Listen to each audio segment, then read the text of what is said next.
Hello and welcome to the Buy Sell Hold Spotlight presented by Sports Car Market Magazine. I'm Darin Roberge. Before we begin, please take a moment to like this video and subscribe to our channel. Also, be sure to join in the conversation and share your thoughts by leaving us a comment below. Our guest today is Mike Oberle. He is general partner with Mag Auction. Welcome, Mike. Hello, how you guys doing? For those who may not be familiar, why don't you give a little background and introduce yourself? I'm a partner with Mag Auctions. Emmett Rice is my partner out of Texas. We started this company in 2016, and it's growing. As we know, the classic industry is growing, huge. So we are now out of Reno based and Arizona and moving into Oregon. Exciting stuff. So give us a little bit of background on Mag Auction. What was the original inception? Who were the original players? What took you from where you started to where you are right now?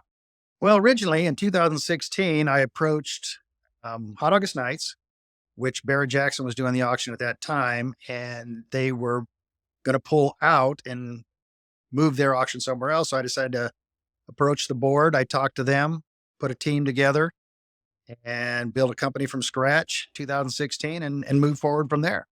It's something I've always wanted to do, is get in the auction industry. I've been in the classic car industry for 40 years. So I decided to get in the auction industry, which was a challenge, but guys like you helped us through it and got it done. Yeah, it's a never-ending adventure being a principal of an auction house. Certainly, it changes day by day, and it's about the fastest moving business there is. So, what makes Mag different overall from some of the other players that are in the field? We're not much different. We kind of stick with reserve, no reserve auction. We're kind of locally based, but now that we're expanding, which the customer wants us to. But, we keep our fees low. We work with our customer one-on-one. I know most of my customers personally. I take every call. They can call me 24/7. They can call me and I'll reach out and work with them, hand in hand. No doubt, it is a 24/7 business. So, give us the background about how Mag wound up a component of Arizona Car Week. It wasn't sort of a point and click situation, but it was kind of a bit of a roundabout, and now you're here. So, give us the story on how that happened. Yeah, the two partners that I originally started the company with decided, they were retired. They really didn't want to. This is pretty high pressure business, as we all know. And I was approached by Emmett Rice out of Texas, which had purchased Silver Auction in Arizona. He had the rights to the Arizona division. So he approached me and we talked about buying out the partners, and he stepped in and became 50% owner. And that's how we took over Arizona. That had been an auction that had been established. You mentioned Silver had been there for 20 some plus years. So that was a good up and running auction that had already been there. So it kind of made it simple for us to team up and work together and move into Arizona. Definitely a good opportunity for sure, and it's a key marketplace. So, we're happy to have you, and it's working so far. So far since you've kind of been involved with the auction business, there's always one moment for somebody that really stands out in their mind as being the definitive experience up to this point of this business. What is that for you? Well, it's just the auction itself in general. I mean, you meet so many new people out there. Um, and you meet a guy that's got a $5,000 car and a guy that's got a $500,000 car. And to me, meeting so many new people that love this industry and keep us, striving, I love it. And then, just auction in general, it's a lot tougher than we all thought it was. Going into a classic car auction, we thought they were pretty simple, but now they're pretty, it's amazing to run one. Yeah, there's a lot that goes on behind the scenes. It's certainly that sausage factory analogy applies here. If you kind of haven't done it, you sort of don't know what you're actually seeing. But it's a complicated process, and there's a lot involved, certainly. It is. And it's kind of funny. Like I said before, that my first year in, I went and I apologized to every auction company I ever dealt with over the years, not knowing behind the scenes, behind the curtain, what they go through to put on an event. It's crazy. No doubt. So we're here to talk cars. So let's start talking some cars right now. First up, though, you guys always have sort of an interesting mix of things, and there's always sort of an eclectic collection of stuff that surrounds a Mag auction that maybe not would be seen other places. And I'll tell you, Scottsdale 2022, you guys had my absolute favorite thing that I saw the entire week. That collection of vintage, perfectly restored, beautiful late 60s, early 70s Schwinn bicycles was utterly phenomenal. Oh, that was super.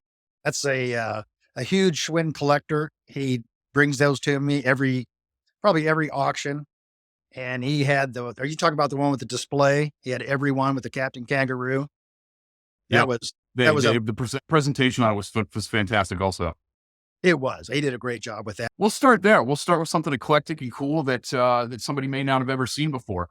Let's start with the 1991 Nissan Figaro convertible, and it's a four-cylinder, 997 cc's of turbocharged Fury. Right-hand drive car, of course, and only made in four colors, which is kind of interesting as well. And it was initially sold by lottery number, as there was such a demand based on auto show bus from this thing. And this car is special because it has factory air conditioning. Yeah, I mean, you see them. You don't see them very often. They're a pretty rare little car, and they're the market on those things are climbing. I mean, they started out, nobody even knew what they were, and now the people recognize them. They're actually bringing good money. Yeah, I mean, the JDM market really is on fire right now, and this is a very interesting, very unique way for somebody to kind of get in with something that, like, you're not going to see at your local import tuner show or your weekend drive-in. I mean, it's something very unique. Kind of moving from that same sort of theme over to USDM. You guys have a really, really nice 1981 Toyota Celica GT, which candidly for a lot of people is a car that nobody ever thought was going to be worth anything, but now is collectible. And this one especially, as it is a 42-year-old survivor car that is a one-owner example. Pretty fantastic on that car. Wow. What were your thoughts there? I went and inspected that car. They had no clue what that car was worth. So it's a one owner. They bought it brand new right in Medford, Oregon. Yeah, collectability is certainly high on something like that, and it's moving in all the correct directions, and somebody can certainly enjoy that vehicle while they own it and drive it. Now moving on to some of the more traditional fare for what a mag auction really is, muscle cars. And you guys have a couple of great ones. 1968 Oldsmobile 442 convertible initially caught my attention. One of my favorite cars in the world, probably my favorite muscle car. All original example, unmolested convertible, numbers matching 400 cubic inch V8, correct automatic transmission, great colors, white with blue. Can't do much better than the 442. No, super nice car. That car's coming out of Texas. Longtime owner, very rare. They're climbing along with the Chevelles and all the other muscle cars. They're doing extremely well right now. Candidly, I'd rather have a 442, I think. For me, it's kind of like the gentleman's muscle car. And if you think about it, like, we wouldn't have like things like BMW M3s and things of that nature if it weren't for the 442. I mean, it was kind of the original trendsetter on that. Yeah, the Oldsmobiles, everybody wants a Chevelle, but the Oldsmobiles are bringing the money. They're climbing. They're doing very well. It's a good car, no doubt. 1964 Chevrolet Impala SS. We talk the timelessness of things like the Porsche 911 on a frequent basis. For me, I think the American equivalent may not necessarily be the Corvette, but the Impala. And a 1964 is about as timeless as it gets. This one's got a 409. It's 425 horsepower example, the correct dual quad carburetors, 4-speed manual transmission, got the posi rear end, factory tack and dash. It's a rare tilt column vehicle. Really, really, really cool car that I think probably will always be collectible. What do you think about Impalas? I love them. I just sold a 62, 409, 4.25 horse. It had a, dual quad, 4-speed, black with red guts, and the car brought 80,000. So the market is extremely strong. The 64s are now, I think they're surpassing the 62s. You just don't see them.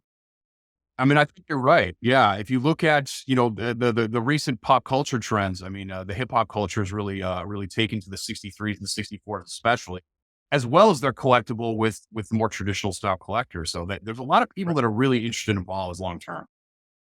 Yeah, the 64s have really started to skyrocket. They were kind of like the lone dog out there for the longest time. Everybody wanted a 62, 61, even the 63s now are really coming on strong. You just don't see them.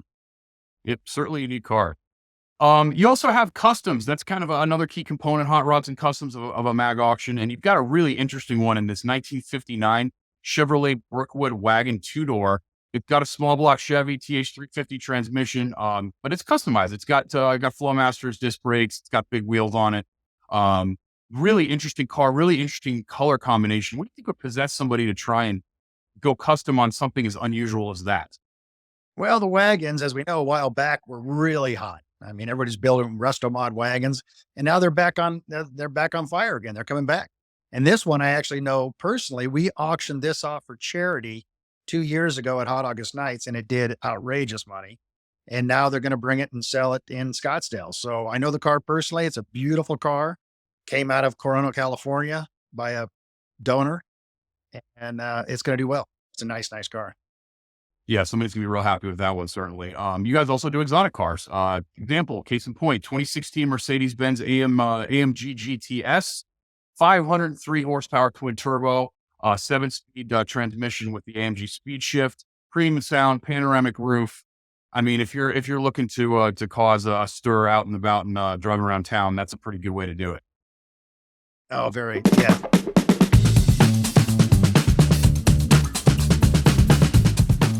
Okay, Mike, you're out in the field all the time doing this every day. You've been in this business a long time and know as much as anybody out there. Give us one car to buy, one car to sell, and one car to hold. Arizona Car Week prediction version. What do you think? Well, right now, if you're buying a car to sell and make money on, we've all flipped to the resto mod stuff. Everything LS, anything injected, the drivers, that's what everybody's going after right now. They're the ones that are bringing the good money. As far as to sell, everything's selling. I mean, I have another company in Oregon that I sell classic cars through the year, and everything's selling, and it's bringing good money.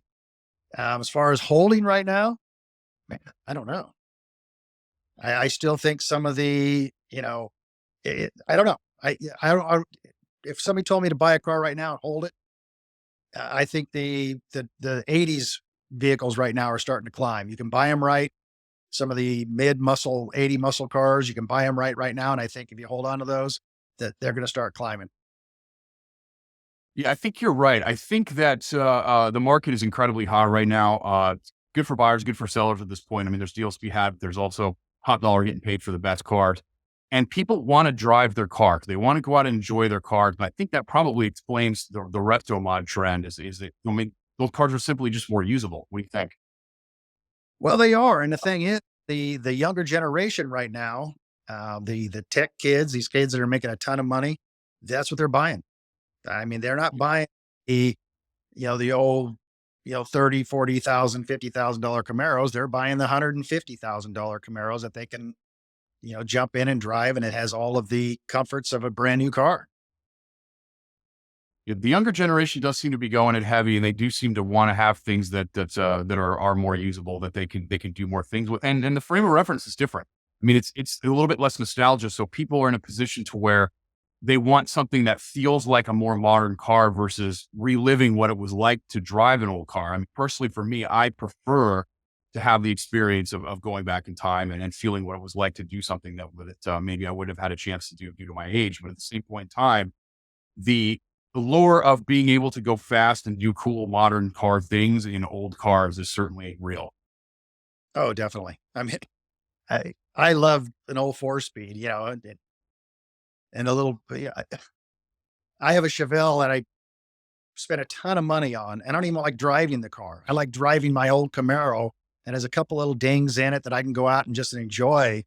Yeah, it's all about perspective and frame of reference, no doubt. So where can people go to learn more, or where can they go to consign or register a bid for the upcoming event in January? January, it will be the 27th, 28th. You can go to motorsportauctiongroup.com. That's the easiest way. Just put in mag auctions. It pops up, and go to the website, kind of breaks everything down, times, days, entry fees. We have very reasonable entry fees to put a car in our auction. We have some of the lowest rates to sell and buy. One thing we're known for is we are the only universal collector car auction that allows flooring through your funding companies for dealers, which is really good because a lot of the classic car dealers can come to us and buy and floor their vehicles through the flooring companies that they're associated with. So it's good. Just go to the website, motorsportauctiongroup.com, and it kind of lays everything out for you. We're certainly looking forward to the January event this year, and we will be in Scottsdale with full force. I would like to thank my guest, Mike Oberle, for joining us today. To learn more about anything that we discussed here, be sure to pick up the latest issue of Sports Car Market Magazine by visiting the link in the video description down below. As a reminder, if you enjoyed this content, please take a moment to like this video and share it. And don't forget to subscribe and hit the bell icon and stay on top of future episodes. My name is Darin Roberge, and thank you for joining us on the Buy Sell Hold Spotlight.